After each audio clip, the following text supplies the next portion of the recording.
This is the story of a spy named Hercule Poirot, who came to Jerusalem in connection with a case where a precious item was stolen from one of the churches and the blame was being put on a priest. Now, Hercule went to the church where the theft occurred, and after conducting a thorough investigation, he came among the people where inspectors were standing, who had called Hercules to solve the case. All three priests were standing in front of everyone like criminals. Then Hercule comes and tells the people that all three priests are innocent. They didn't commit the theft because after the theft, the one who fled from the roof had left his shoe marks on the wall. These shoes had thick soles and none of these three priests wear such shoes. If someone wears such shoes, it's this inspector. Upon hearing Hercule's words, the inspector got angry and tells, "I'm the one who called you here to solve this case. If I were the thief, why would I do that?" Hercule replies, "We'll soon find out the truth. I've sent some of my people to search your house. Just wait, they'll be here soon." And sure enough, during their conversation, the man sent to search inspector's house returns, astonished to have found valuable items there. It becomes clear that the inspector himself was the thief. He is arrested, leaving everyone stunned. Hercule had solved this case so easily within a few hours, thanks to his own insight. Hercule had solved thousands of cases to date because of this unique ability. Now, he was a famous detective worldwide. As he prepares to leave, he receives an invitation from America to solve a special case. Hercule was keen on taking a break from his cape, but was it really necessary?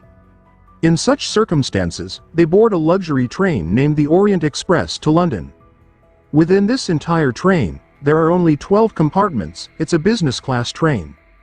Hence, only 12 to 13 people are traveling from Jerusalem to London via this train. Among the passengers on this train was a man named Richard. He finds a threatening note in the bathroom of his compartment, which terrifies him. He takes this note to Hercule because he believes Hercule is a very clever spy. Richard shows Hercule the note and says, "I know my life is in danger, and I want you to take responsibility for my security. If you want to protect me, I'll give you $15,000 for a week." Despite the large sum of money, Hercule refuses Richard's offer because he knew Richard wasn't a good person but rather a gangster. As night falls, Hercule and Richard are in adjoining compartments. During the night, Hercule senses some movement in Richard's cabin. When he checks outside, he sees a train attendant standing outside Richard's compartment, asking if everything is okay. Upon hearing a response from inside that everything is fine, both the train attendant and Hercule return to their positions and resume resting. Some time passes, and Hercule again feels some commotion from Richard's room. He quickly steps out and sees a young girl running out of Richard's room. Ignoring her, Hercule returns to his own room. Outside the train, the weather deteriorates rapidly, and a severe storm envelops the train. As a result, the train derails from the tracks. It's surprising that no one is hurt in such a major accident. When the passengers wake up in the morning, they realize they are stranded. Everyone on the train was present in the wreckage except Richard. Hercule notices that outside Richard's room, the waiter has been knocking for quite some time, but there is no response from inside. Concerned, Hercule goes in after him, suspecting that something is amiss. Now, they attempt to break open the door of Richard's compartment. Meanwhile, Hercule asks the waiter to fetch a doctor and the train manager. When the door finally opens, everyone is shocked to find Richard dead. He had been murdered multiple times with a knife, severely stabbing him in the abdomen. The train manager is quite flustered because a murder has occurred on his train. He tells Hercule that they must solve this case before reaching the next station. It's a matter of the company's reputation. Despite initially refusing to take the case, Hercule is compelled to solve it. When he approaches Richard's compartment, he finds unconsciousness medications there.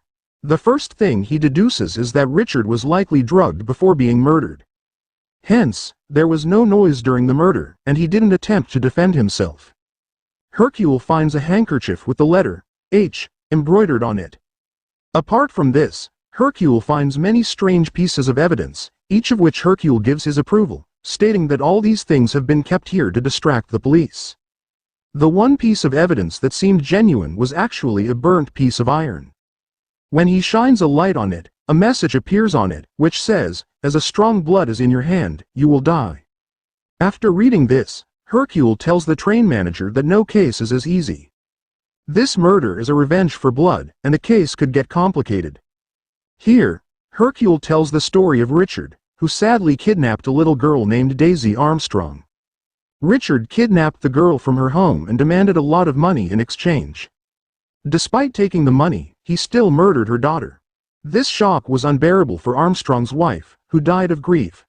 Their other child also passed away before coming into this world. The manager was surprised how Hercules knew the inside story of this case. Hercules answers that Armstrong had hired him for the investigation of this case. However, before he could reach out to help them, they had committed suicide due to the grief of losing their family, and many people lost their loved ones in such a way. These people now return inside the train, where a passenger named Hubbard tells Hercule that the killer had also come to her room. She informed the train attendant about the killer's arrival, but the attendant didn't believe him. Here, she gives a button, which the killer supposedly mentioned. Hercule recognizes the button as belonging to a train attendant, but there was only one attendant on this train, and his uniform showed buttons on his shirt. If he wasn't the killer, then who could it be? After this, Hercule begins to investigate all the passengers on the train and reaches the princess's apartment. He asks the princess if she knew a family named Armstrong. The princess confirms that she knew them. She was the godmother of Daisy Armstrong, whom she used to teach about religion. Daisy Armstrong was the same girl whom Richard had murdered. The princess asks if Richard is connected to the Armstrong family in this case. Hercule responds that the person who was murdered that night was responsible for the death of the Armstrong family. After hearing this, the princess relaxes and says she's glad that the man is dead. She hated him. This statement raises suspicion in Hercule about whether she might have had a hand in Richard's demise. They find a handkerchief in front of them, which they had received from Richard, and ask their governess if it's theirs. The governess denies it, saying it's too expensive, and she couldn't afford such an expensive handkerchief. Hercule suspects the governess because her name also starts with an H, and H is written on the handkerchief. However, as the investigation progresses, Hercule concludes that whoever committed the murder wore the attendant's clothes, whether it was the princess or not. They can find those clothes among their belongings. Therefore, Hercule checks the belongings of all the passengers, but they find nothing on anyone else. Instead, they find the red gown among their own belongings, the one he saw a girl wearing while running away from Richard's room that night. Hercule begins to laugh and says that killer, whoever he is very clever, making this murder look like an accident and also making fun of me. After this, people understand the governess of the princess, and from there they get the attendant's uniform. The point was that there wasn't even a button on this coat, so suspicion was now going to the governess. But Hercule says no, the governess did not commit this murder because if she had, she would never hide this coat in her belongings. Now people smell the alcohol in the coat. The train manager knew that it was the accountant of Richard who had taken alcohol inside this train. These people go to him for investigation, and seeing themselves in danger, the accountant tries to escape from here, but Hercule catches him, tries to investigate him, but here the accountant tells them that I did not kill Richard. Look, I admit that I am not an honest person, I used to steal his money, but think for yourself, why would I kill the person who used to lay golden eggs for me? Meaning I benefited a lot from his money. After that, the point was, everyone on board now gets anxious. The one who suspects eventually turns out to be innocent. After this, everyone on board this train to London visits the doctor. They say to the doctor that it's only you inside this entire train who smokes cigars, and these cigars cleaner were found in Richard's room. In response, the doctor says, I am a doctor, I save lives, not take them. After this, Hercule asks the doctor, I have seen very few doctors like you in this time. Are you very special? That was the time when Africans were not given much facility. The English considered them inferior and weaker. This time, the doctor says, I was an army sharpshooter. I saved the lives of many officers, and in return, they helped me complete my studies. Now, Hercule asks him again, if you were in the army, then did you know Colonel Armstrong? But the doctor refuses to know anyone like that. Here, Hercule goes back to Richard's accountant and asks him if he knows anything about Colonel Armstrong or his family. In response, the accountant says, yes, I know Colonel Armstrong. He was a very good friend of my dad's. When he died, my dad fought his case, but unfortunately, he couldn't prove anyone innocent. There was a lot of pressure on him to solve this case. In the meantime, he accused the lady working for them for the murder the entire Armstrong's family. In shock from the false accusation, lady committed suicide. Until it was discovered that Richard was behind all these murders. That lady was already dead, and in regret, my dad committed suicide. As soon as the accountant told this story, he was trapped. Putting all the pieces together, they immediately prove him guilty and say, "See, I told you it was you who committed the murder. The smell of alcohol from you in the coat indicates your motive for revenge for your father's death. You became the previous accountant to take his money, bankrupted him, and then killed him." Just as they were discussing, they suddenly heard someone being checked on the train. It's Hubbard's voice, the same room where the killer had struck before. They rush there and see that someone had stabbed Hubbard in the shoulder. The doctor removes the knife from his shoulder. This statement disturbs Hercule because he was thinking the accountant was the killer, but the killer was not the accountant. Rather, it was the same person who had attacked Hubbard just now. Hercule needs to find out who this person is. Where Hercule thought the case was solved, it got tangled up again. Anyway, now Hercule starts another important investigation. In this investigation, he begins to question everyone and comes across a couple where the girl had tampered with her name on her passport. Hercule recognizes that her name had an H written before it. Initially, her name was Helena, but she changed it to Elena. Hercule asks why she did that. In response, the girl says, "Because you found a handkerchief with an H written on it. My husband and I didn't want to fall under your suspicion, so we erased the H from the passport." Hercule had already become suspicious that this couple might be involved in the murder and the attack on Howard. As he investigates further, Hercule learns that Daisy Armstrong was the niece of Helena. His suspicion grows stronger, and it becomes more certain that perhaps she sought revenge for the deaths of her sister and her family, planning to kill Richard. Now, Hercule starts the investigation anew and meets a girl who was the nurse of Daisy Armstrong and was responsible for the negligence that led to Daisy's death. Hercule tells her, "I believe you killed Richard for this same reason." They were discussing this when suddenly someone shoots at them from behind, hitting Hercule's shoulder. The shooter turns out to be none other than Doctor, who says, "Stop all these investigations. I killed him myself because Richard was my biggest enemy. He killed my dearest friend, Colonel Armstrong, who stood by me when nobody liked us. Richard, the heartless man, wiped out his entire family, and in anger, I murdered him." As they were discussing, suddenly they feel a jolt in the train. It turns out that the train, which had derailed due to the storm, has now returned to the track and is ready to move forward. But before the train starts moving again, Hercule calls a meeting with all the passengers and tells them, "I'm aware that none of you are complaining.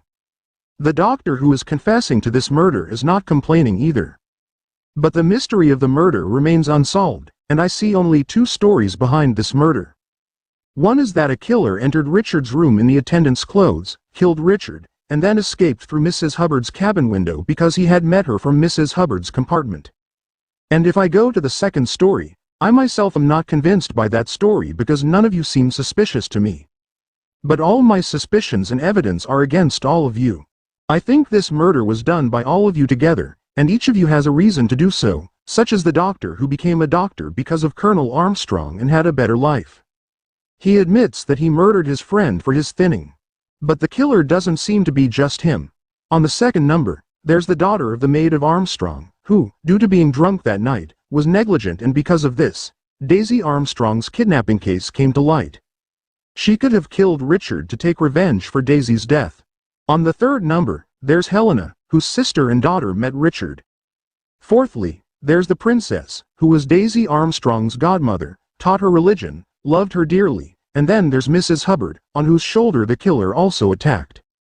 She was Daisy Armstrong's grandmother.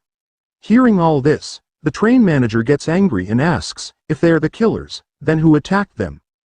In response, Hercule says, "You still don't understand. All these people are connected. Look at that accountant. He wanted revenge for his father. He and the train attendant are both from the same family as the girl whose family was accused of Armstrong's murder, and they want revenge for their sister's death. This police officer and the man sitting with him, Colonel M, were also very good friends of both of them, and due to their heartwarming bank loan, they started their big businesses. Armstrong's death had an impact on all of their lives, and together they killed Richard. Mrs. Hubbard stands up as soon as she hears him talking and angrily says, "Yes, we all did it together, but it's not everyone's fault. It's only my fault. All this planning was mine." She says she has been making this plan for many years. She sent the accountant to work near the check so that he would be forced to travel with us one day, where we would kill him. We arranged for this attendance duty in our train according to our plan, and in this way, we killed Richard. To remove suspicion from us, we scattered the evidence around. I even got myself stabbed with a knife, which the doctor did, and it was stabbed in such a place that I wouldn't be hurt too much, and the knife was stabbed so that you would think the killer ran away from here after committing the murder. But you kept investigating this murder. Hercule feels sorry listening to everyone's words because he himself knew that Richard wasn't a good person. They hadn't done anything wrong, and now Hercule puts his gun on the table and starts to leave. While leaving, he says, "I can't lie. If someone asks me about this murder, I'll have to tell the truth, and it's better if you guys just kill me." The grandmother of Mrs. Armstrong quickly picks up the gun. He was going towards Hercule, but he doesn't kill Hercules, and now he puts that gun on her neck and shoots. But it turns out that there were no bullets inside, which had already been taken out. He was just testing these people to see if they had the courage to kill someone. They all passed his test. They were all innocent. They just took revenge, so now Hercule decides to save them all. The journey starts again. He tells everyone that whatever you did was right. "I'll tell the police at the next station that an unknown man came to the Richards' room wearing an attendant's clothes, killed him, and then ran away from Mrs. Hubbard's cab." At this moment, everyone was looking at Hercule with respect in their eyes. Everyone was impressed by Hercules' cleverness, who solved such a difficult murder mystery in just a few days. Now Hercule bids farewell to everyone and gets off at the next station because he had to give the police the details of this murder and finish this case. Showing this, the movie concludes. I hope you have liked this movie recap. Please like, share and subscribe for more real recaps.